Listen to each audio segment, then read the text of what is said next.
हम बिस्तरी का सही तरीका क्या है? हम बिस्तरी कैसे करनी चाहिए? एक फीमेल का क्वेश्चन आया जी कि ये सवाल पूछने के लिए मैं बहुत शर्मा रही हूँ, लेकिन मैं जानना चाहती हूँ कि क्या ये गलती है या नहीं। क्या औरत अपने शौहर के ऊपर बैठकर हम बिस्तरी कर सकती है या नहीं? मैंने अपने शौहर के ऊपर बैठकर हम बिस्तरी की है, लेकिन जब हम मियाँ बीवी हम बिस्तरी से फरागत हासिल कर चुके थे, तो दोनों एक दूसरे से शर्मिंदा हुए हैं कि हमने बहुत बड़ा गुनाह कर लिया है। हम बिस्तरी का ऐसा तरीका जिसमें बीवी शौहर के ऊपर बैठकर हम बिस्तरी करे, दूसरे अल्फाज में कि शौहर लेटा हुआ हो और बीवी उसके ऊपर कोई भी तरीका अख्तियार करे और फिर दोनों हम बिस्तर हों, तो ऐसी हम बिस्तरी से मुताल्लिक शरीयत क्या हुक्म देती है? ये क्वेश्चन था। आंसर इसका ये है जी कि हम बिस्तरी करते वक्त औरत मर्द के ऊपर बैठ जाए या मर्द औरत के ऊपर बैठ जाए, ऐसी सूरत में औरतों का समझना कि ये गुनाह का काम है।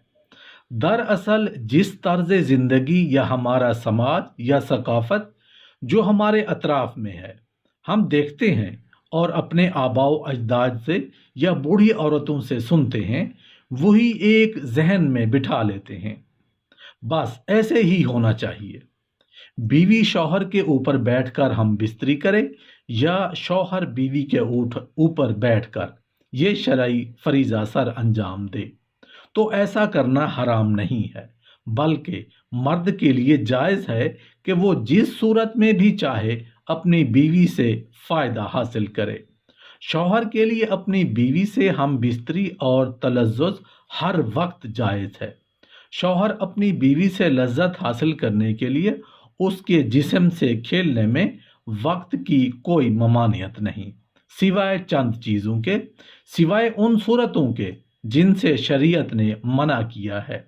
यानी शौहर के लिए बीवी से हैज़ो निफास के दौरान हम बिस्तरी करना जायज़ नहीं, और ना ही उसकी दुबर में हम बिस्तरी करना जायज़ है। अपनी बीवी से हर तरीके पर फ़ायदा उठा सकते हैं, आगे की तरफ से भी और पीछे की तरफ से भी। बस दखूल सिर्फ आगे की तरफ ही होना चाहिए। यानी जो आपका उज़्वे तनासुल जो दखूल है, वो सिर्फ औरत की सामने की शर्मगाह में होना चाहिए। पीछे से भी आकर अगर आप इससे लज्जत हासिल करना चाहते हैं, तो पिछली शर्मगाह में नहीं, बल्कि उस शर्मगाह में जो सामने है, जिससे बच्चे पैदा होते हैं। और उसकी वजह बताई है, क्योंकि अल्लाह ताला ने कुरान करीम में फरमाया है कि ये औरतें जो तुम्हारी बीवियां हैं, ये तुम्हारी खेतियां हैं। उन खेत की अल्लाह के रसूल सल्लल्लाहु अलैहि वसल्लम ने भी खेतों से ताबीर किया है। तुम्हारी बीवियां तुम्हारी खेतियां हैं, अपनी खेतियों में जिस तरह चाहे आओ। अलबत्ता रसूलुल्लाह सल्लल्लाहु अलैहि वसल्लम के फरमान के मुताबिक बीवी की पिछली शर्मगाह में उज़्वे तनासुल दाखिल करना हराम है, क्योंकि अल्लाह के रसूल सल्लल्लाहु अलैहि वसल्लम ने इस तर्ज पर के पिछली शर्मगाह में दाखिल किया जाए, ये जायज़ नहीं।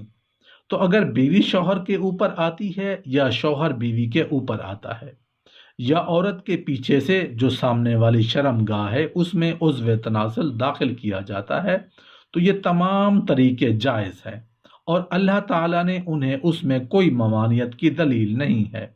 बेशक अल्लाह ताला हक बात से शर्म महसूस नहीं करता, लेकिन इत्तिबा का कहना है कि हम बिस्तरी का ऐसा तरीका जिसमें बीवी शौहर के ऊपर बैठकर हम बिस्तरी करती है, तो ऐसा तरीका शौहर के लिए नुकसानदेह है, क्योंकि बीवी शौहर के ऊपर लेटेगी तो उसका पानी यानी बीवी की मनी शौहर के उज़्वे तनासुल यानी आला तनासुल पर उतरेगा और ये उसके उज़्व के लिए ख़तरात का बायस बनेगा। इसमें कोई शक नहीं कि इस तरीके से हम बिस्तरी करना हलाल और जायज़ है, लेकिन शौहर पर लाजिम है कि वो इस तरीके से बचे, क्योंकि ये उसके लिए नुकसानदेह है। बीवी से हम बिस्तरी की बदतरीन कैफियत वो है कि हम बिस्तरी के वक्त शौहर नीचे और बीवी ऊपर हो, قرآن و حدیث کے اشارات و تصریحات سے تو اس کی نفی ہوتی ہے، یعنی کہ یہ جائز ہے، لیکن اس کیفیت میں طبی نقصان کا بھی پہلو پوشیدہ ہے، اس لیے کہ اس صورت میں شوہر کی منی کا اخراج پورے طور پر نہیں ہوتا، عضو تناسل میں اس کا کچھ حصہ رکا رہ جاتا ہے جو بعد میں سڑتا اور نقصان اور فساد کی مختلف صورتیں اختیار کر لیتا ہے۔ نیز اس صورت میں مرد کے عضو تناسل میں بیوی کے عضو مخصوصہ سے بہت سی رطوبتیں آ کر جمع ہو جاتی ہیں، یہ بھی مختلف پہلوؤں سے نقصان کا باعث ہے۔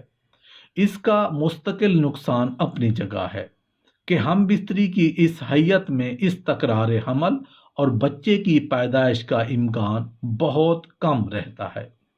بیوی سے ہم بستری کے دوران شوہر جلدی فراغت حاصل کر لیتا ہے اور بیوی کو فراغت نہیں ہوتی، جس کی وجہ یہ ہے کہ عورت فطری طور پر مرغوب طبیعت ہے اور اس کے اعضائے جنسی پوشیدہ ہوتے ہیں، اس لیے اس کے انزال میں دیر لگتی ہے۔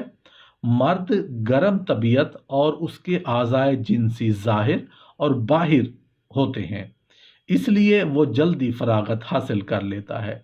بیوی سے ہم بستری یعنی مباشرت کے دوران اگر شوہر پہلے فارغ ہو جائے تو اسے بیوی کے فارغ ہونے تک اسی حالت پر برقرار رہنا چاہیے، اور دونوں کے سکون اور فراغت کی اہم علامت یہ ہے کہ ان دونوں کو ذہنی اور جسمانی اطمینان حاصل ہو جائے۔